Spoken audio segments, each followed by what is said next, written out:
Hello, I'm at the J Street Library. It's it's about 15 minutes to 5 o'clock. And since I've been on the computer, and even as I'm waiting for the computer, this one woman is going,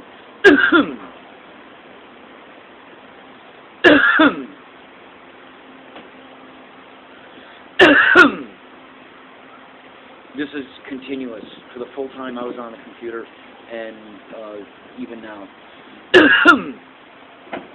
And there was an altercation the last time I was here with that woman, and they've chosen to use her because she's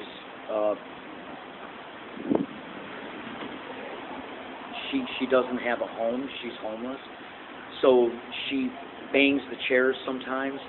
So they use her thinking that's going to be a good scapegoat. Where at the other libraries, they actually use people, but they're far from the desk. They actually use anybody. Old women, old retired women, working class, middle class, upper middle class. That's Kings Highway Library. But here the space is condensed, and the desk is there, and they can tell what's going on. So they use this one woman. Okay? Bye.